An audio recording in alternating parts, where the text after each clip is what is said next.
Alright, so here's a book review of the first Hebrew primer. I'm going to take you through the different sections of the book and provide some comments about what I liked and didn't like, even though I kind of liked all of it. I thought it was a really great book. Here are the table of contents. And as you may notice in the table of contents, you have words like drop letter imperfects and the clipped form, for example. And all of this sort of technical terminology, the authors, Simon, Resnikoff, and Motzkin, went ahead and they made a more simplified version of like this really, what ordinarily is like this really complicated Hebrew terminology. They went ahead and they made up sort of like their own lingo, and they explain it in the back if you want to go ahead and study further. But they basically put it into like layman's English, which I'm so grateful that they did that, because it made it incredibly helpful. So they take you right from the beginning of the alphabet, and if you were like when I started, I had no idea what the Hebrew alphabet was, how it works, and they go from, number one, Hebrew is read and written from right to left. Important to know, right? So they take you all the way from the ground floor to some pretty involved concepts.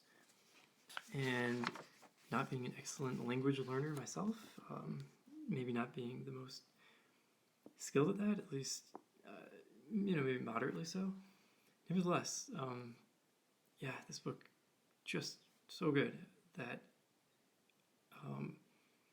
I think they're really good teachers, basically. I'm really impressed by their ability to teach something really complicated in a simple way. Anyway, so they start off, here's your alphabet. So really important to know. And I love how clear Hebrew is actually as a phonetic. So like these don't really change. They're just, if it's a B, it's always a B. So it's very clear, like B as in boy. So it's really hard to say it wrong. Also, as they introduce,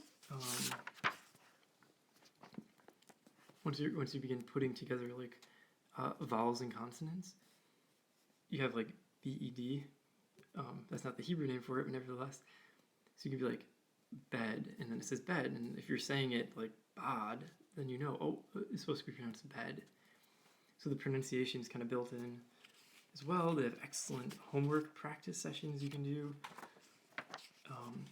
As you go, once you get to chapter 4 here, then you begin, after you've mastered the alphabet, then you start looking at nouns and verbs.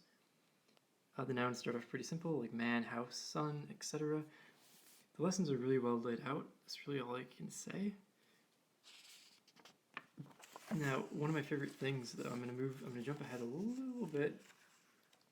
Let's just go chapter 10, just for fun. So say we're learning about word pairs. So we go through the lesson. They teach us about word pairs. It's excellent. We begin learning them, kind of practice the homework a little bit, maybe skip some of it because no one's making you do it. This is my favorite part. Then you get to read the story of the three little pigs using the vocabulary and the concepts that we just learned in this lesson and the previous lessons. So if you've actually studied it and like done the homework and whatnot, you can begin reading Hebrew right away. And for me, it's incredibly fun to read all these different children's stories at the end of each chapter.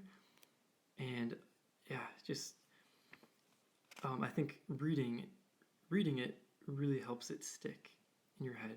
Like even just like the way the verbs work and like all this kind of stuff. Reading it has been hugely important. And that brings me to my second point, the Book of Ruth guided reading.